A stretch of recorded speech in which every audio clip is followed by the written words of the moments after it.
Eh, Terus teman-teman tadi yang sering dimention sama Pak Joni dan timnya itu soal PDAD ya, atau production date sama expire date-nya itu harus di print ya Pak. Ya, Kalau di biasanya pages gimana Pak? kalau coret atau apa itu mereka agak ragu, jadi memang harus di print atau print dalam arti bukan langsung di print di packaging, tapi setelah produksi kan biasanya ada alat untuk print expired date maupun production date atau pakai digital yang di stamp di packaging gitu. Iya, iya. Ini kalau stempel gimana katanya Pak? Nih.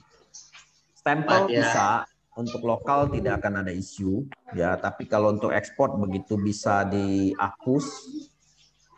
Biasanya kan di luar itu banyak yang nakal tuh bisa dihapus. Kalau itu bisa dihapus, kita akan kena masalah gitu. Misalnya ada pemeriksaan dari pihak berwenang negara tersebut atau ada pihak-pihak yang memanfaatkan itu, kita bisa diklaim untuk denda gitu.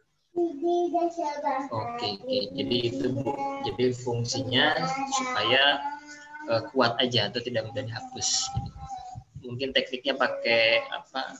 Print atau laser nggak masalah, yang penting tidak mudah dihapus. Oke, baik. Nampaknya beberapa produsennya ada di sini nih Pak Joni. Ya. Mungkin Bapak Ibu ada yang mau bertanya? Ya, yang tadi yang ada di sini Raja Olah ya, Ibu Heni atau Ibu Heni nih, Ibu Heni Raja Olah. Oh iya Pak, untuk tempe tadi biasanya tempe ada rasa pahitnya sedikit, itu gimana Pak? Itu problem atau fine aja Pak?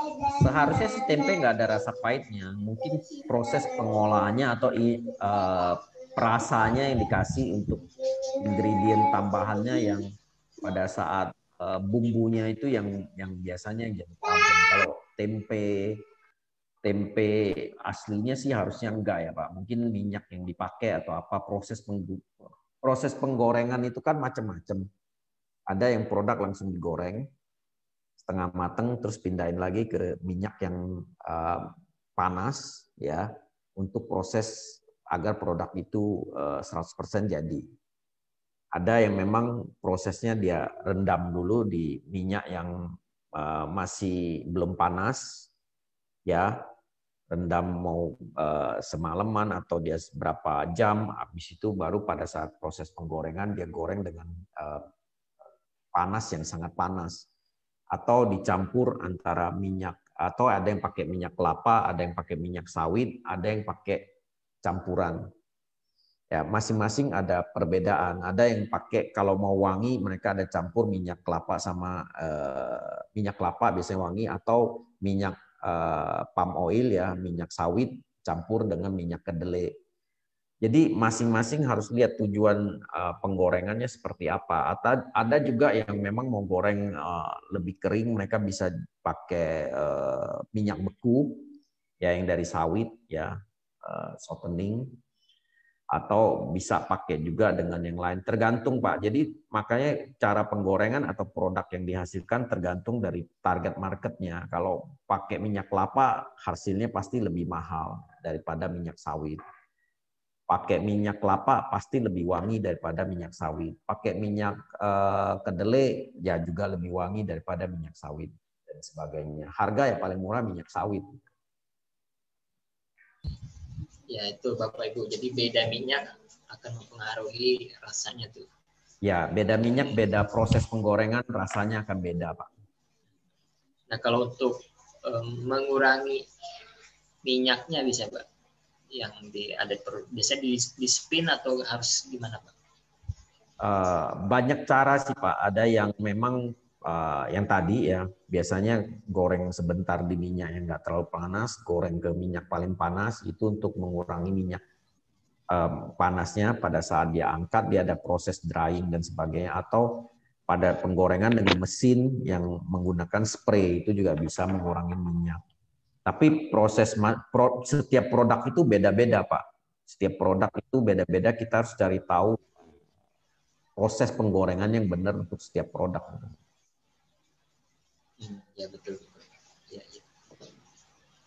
Oke Pak Joni, terima kasih. Nah ini ada pertanyaan dari teman-teman.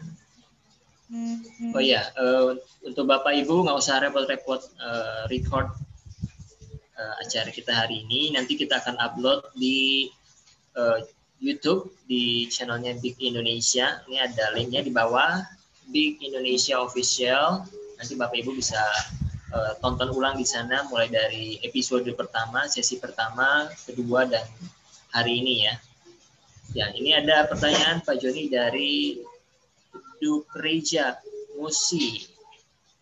Pak mau tanya, kalau jamur crispy ini cocoknya ke negara mana? Jamur crispy, persisnya saya harus cek ya. Tapi kalau istilahnya kalau kita mau berpikir mudah atau simple, produk Indonesia paling gampang diterima adalah satu di Singapura, kedua di Malaysia, ketiga itu di Filipina.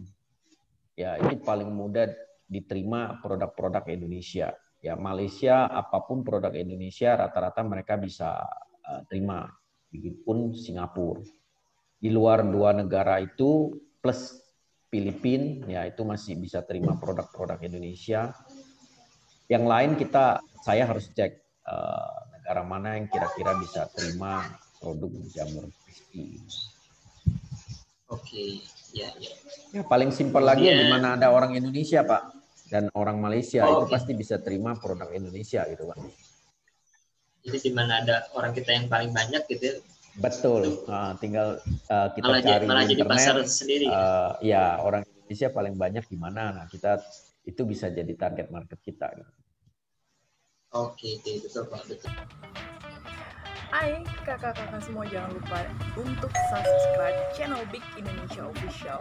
Subscribe itu gratis kok, dan dukung selalu channel yang bermanfaat ini. Klik like, share, supaya pahala teman-teman banyak. Stay tune terus guys.